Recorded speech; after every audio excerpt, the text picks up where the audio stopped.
Welcome back to Father-Offspring Interviews. This is episode 24. We are going to start today with a classic, which is how do you answer the trolley problem? Well, a classic indeed, the trolley problem, a classic in philosophy. It was invented by Aristotle while on a trolley. And the scenario is you got a trolley and something is broken on its brakes, so it's hurtling down the track, and inconveniently, incongruously, there's five people who are tied up to the track there, and the trolley is going to hit them and kill them, but you have to make a choice. Do you divert the trolley onto a side spur where it will hit and kill one person and thus save the five? So the classic, is it okay to sacrifice one to save five? Utilitarian stuff. And what you see is stated simply in terms of, like, would you pull a lever to divert the trolley? About 70% of people, at least among your typical, like, Western participants in a psych study type, about 70% of people would say it would be okay to sacrifice one to save five. And that's kind of where I come out on that. Except one then has to start thinking about the dangers of utilitarian trade-offs. So, most people are fine with diverting the trolley, so kill one to save five. Then you give somebody the inevitable, you got a bunch of refugees hiding from the Nazis, and one of them has a baby, and the baby is going to cry, and is it okay to smother the baby to save five? And I don't know what percentage of people say that's okay, but it's less than for the trolley problem. And then you take it to, is it okay to take someone and kill them to harvest their organs to save five people's lives? And that seems even less palatable. And then you get to the point of, is it okay to torture a child for eternity so that every human on Earth is 1% happier? Utilitarian trade-off. That works. That was actually the basis of a really moving story by the science fiction writer Ursula Le Guin. So faced with that, like, you can come up with some smokescreen stuff to try to sort of dance around the issue. Ooh, are you certain of the outcome? And how do you measure happiness and stuff like that? Okay, ignoring that absolute certainty about all of this. And what we see is most people, including me, would be okay diverting the trolley onto the other track under some circumstances. Interesting psychological setting, blah, blah. And my guess is most people would not be okay wrestling down someone healthy, killing them, and taking out their organs to save five people. So where is this arbitrary line being drawn then along this axis of you're killing someone for what endpoint? There's another axis. Everyone agrees it's not okay to torture a kid so that everybody is 1% happier on Earth. Is it okay if everyone on Earth will be 1% happier if a kid has to wait 5 more minutes for an ice cream cone? Okay, so somewhere along that axis, somewhere in between, there's a point where people are going to differ. And a lot of this taps into this philosopher, John Rawls, and I wait weeks on end in order to be able to say the words John Rawls and his theory of justice, of saying, how can you test if this is a just system? Okay, we're going to flip a coin, and that will determine what your role is going to be in this society. How do you feel about that? You have no idea what your place. Does this seem like a sufficiently just society? Now, the real problem with this utilitarian sort of thing is we see what's going on here as we go from pulling a lever to taking somebody's organs out, is there's a slippery slope. And in order to do the thing that most people agree to do, including me, pulling the lever, diverting the trolley, all of that, you got to harden yourself to that innocent person who's going to be killed. And you have to harden yourself to the grief that their family is going to feel. And what you do is you work through that hardening and reach the decision that nonetheless this is okay. And that puts you on the edge of this slippery slope. And the problem is, once you've made the hard decision that it's okay to do that, the next time it's going to be easier. So I think I would be okay with this utilitarian solution to the trolley problem if we lived in a sort of society where after one of those hard decisions was made, afterward you make it even harder to make a decision like that again. I think that's kind of what my vote would be. So next, Tom from California asks, why does it feel so good to dance? And do other animals dance? And why do I dance like Elaine from Seinfeld? Well, Tom from California, first off, we live for questions like those. Why do we enjoy dancing? Okay, dancing, let's define it, which is like as appetizing as trying to define the color blue or something. Dancing, you're doing something coordinated movements with your body, rhythmic, where most of the time, but not always, it's with music. And a lot of the time, it's sequences of pre-planned steps. And most of the time, there's some sort of aesthetic goal in it. So given that as dance, first question, why do we like dancing?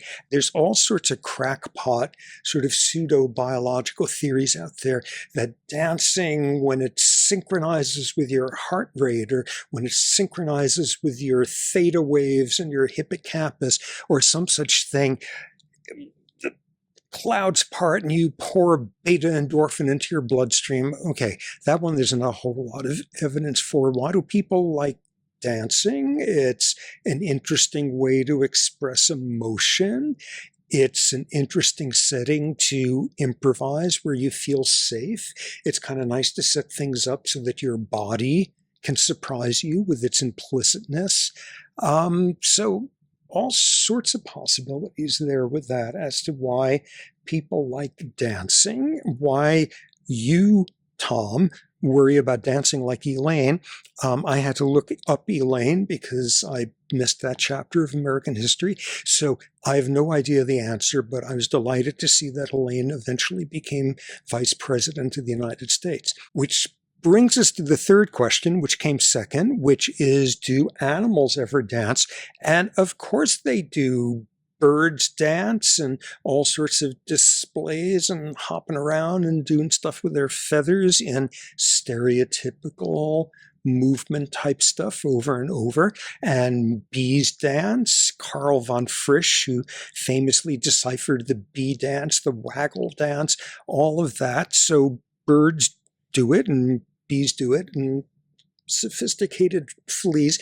And what purpose does it serve for them? For the birds, it is purposeful. It's trying to attract a mate. It's, it's very, very selected for in that regard to evolve that kind of thing. And there's humans equivalent. I no doubt a large percentage of human dancing is revolving around mate attraction. I saw a great example of that in that one of the scientific societies I belong to every year has a contest of making a video dance your PhD thesis, where they give out a prize for the dance that best encompasses the topic of somebody's science thesis. And I'm sure that has a lot to do with mate attraction. Some of the time animals are dancing for informational purposes, and that's what the bee dance is about. It's telling there's a great food source, it's in this direction, it's this distance, this is how wonderful it is or mediocre it is.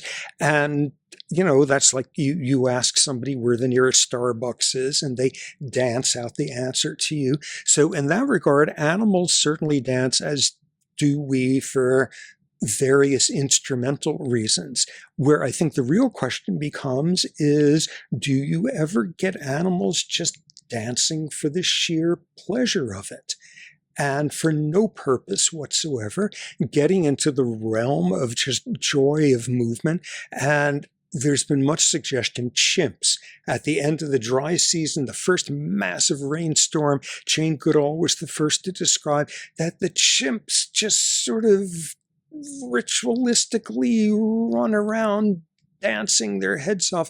Dancing, I don't know if this counts, but nonetheless, it is serving no useful purpose. They are not collecting more droplets of rain in their mouths as a result of dancing, but this is in fact seen in chimps all over Africa. And I think we see all sorts of circumstances where animals will be doing some pseudo dance just for the sheer movement of it. All right. Finally, Paulo from Brazil says, how accurate has game theory been in general with humans, and would it be applicable to animals? Well, Paolo and Tom from the dancing question, I think you've just shown your identical twins separated at birth, and that you give us this great parallel. Humans dance. Do animals dance? Humans do game theory. Do animals do game theory? So this is one big cohesive themed episode here. Game theory. Game theory, so when you look at all sorts of social organisms out there, what sociality is about is some of the time you cooperate and some of the time you compete, and the question becomes under what circumstances you do which. And game theory was worked out in the 50s by this guy where you're not allowed to say his name without calling him a polymath, John von Neumann of Princeton, who was clearly one of the most intelligent apes of the last century. He worked out the basics of game theory, which is formalizing how to optimize your strategy as to when to cooperate, when to compete, when to be altruistic, when to stab in the back. And this sort of set the whole field going. And traditionally, game theory was used by economists and diplomats and war strategists and things of that sort.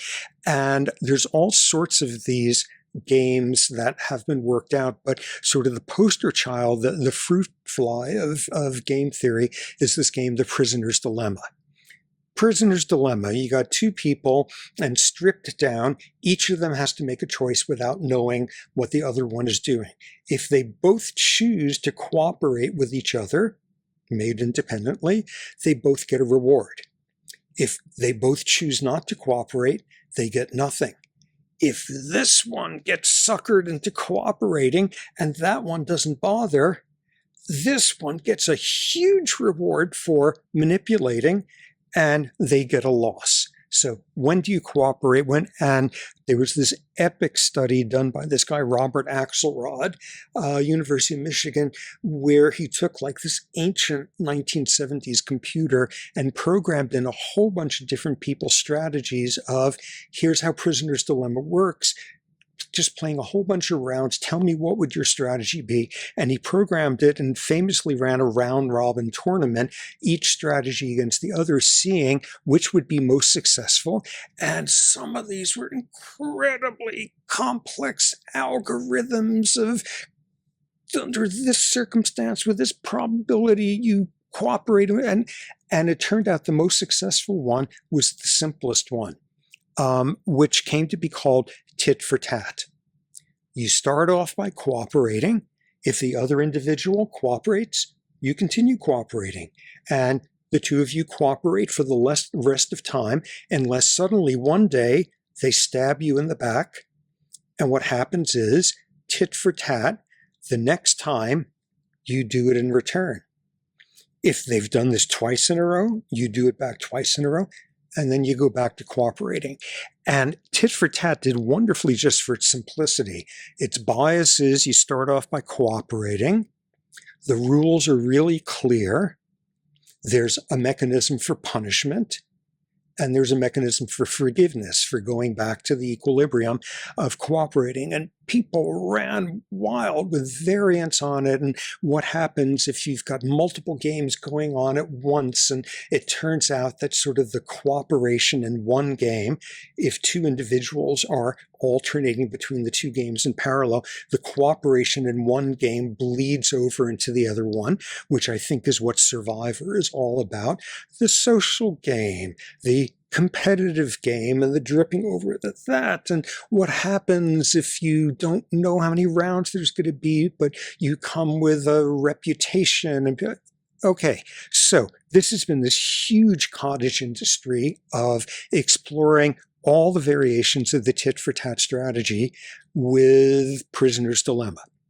So as soon as this stuff got going, the zoologists got all excited.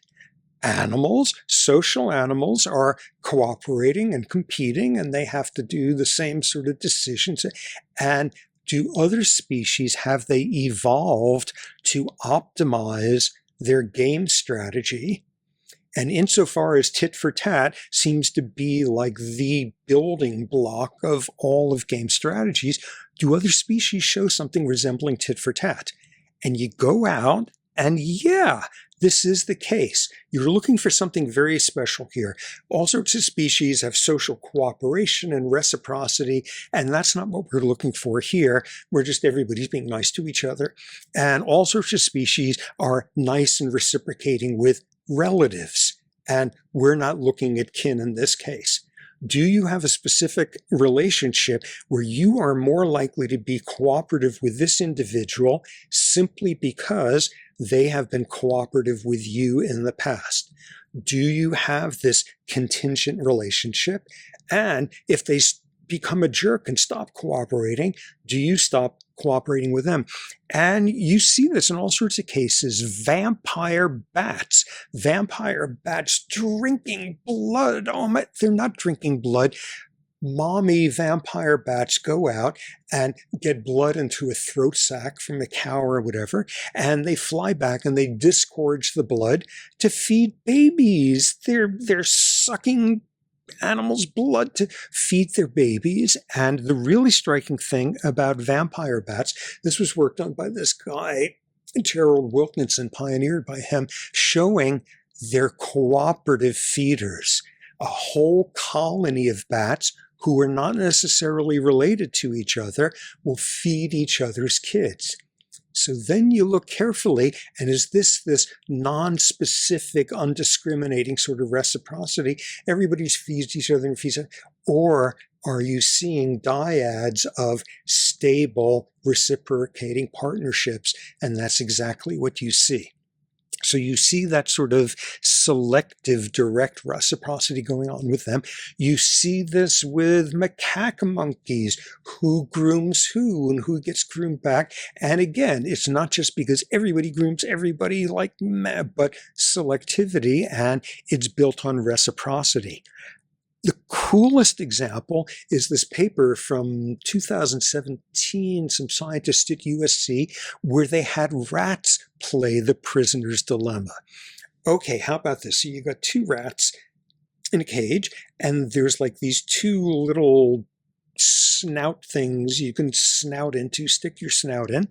And the deal is, every time a light comes on, the two of you have just a couple of seconds to run over, and both of you stick your snouts into there. And if you both do that, each one of you gets a food pellet.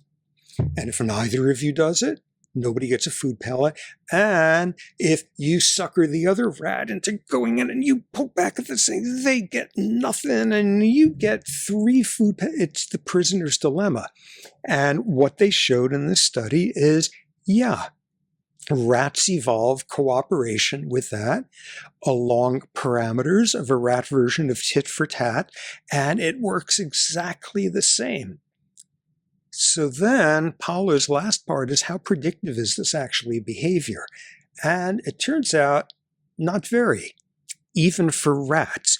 Cool additional findings they found there is, if rats are stressed, they're less likely to be able to form a stable cooperative relationship. If rats are really hungry, they're less able to. And the net result is both of them get less food because they both are frenzied and emotion-driven and imprudent and impulsive, and decide somehow every single time I can lay back and they're going to stick their snout in there. And that breaks up cooperation if rats who don't know each other. And I guess final interesting thing from that is female rats are much more prone towards being able to evolve prisoner's dilemma cooperation than male rats. Okay, so how accurate is this about human behavior? No, we don't follow game theory perfectly. Every time somebody makes a massive donation anonymously, you're seeing the reputational aspects of game theory do not control all of human behavior. And every time you see a baboon who has formed a cooperative coalition with some other baboon, and at a critical moment, this dumbass, impulsive baboon can't stop himself from biting this guy in the back and destroying the coalition in the process. You are seeing, oh, well, you can evolve optimizing tit for tat sort of stuff in Prisoner's Dilemma, but how many frontal neurons does your species have? How impulsive are you? So I think what you see is, on paper, game theory is highly predictive in other species as well, until you get to the fact that most social organisms, including us, are idiosyncratic as hell. And that is it for episode 24. Keep submitting your questions at the form found in the Instagram story highlight and bio or the YouTube video description. I'm Offspring Share Sapolsky, and thanks for your continued support of Science and the Beard. We're going to do a little dance-off.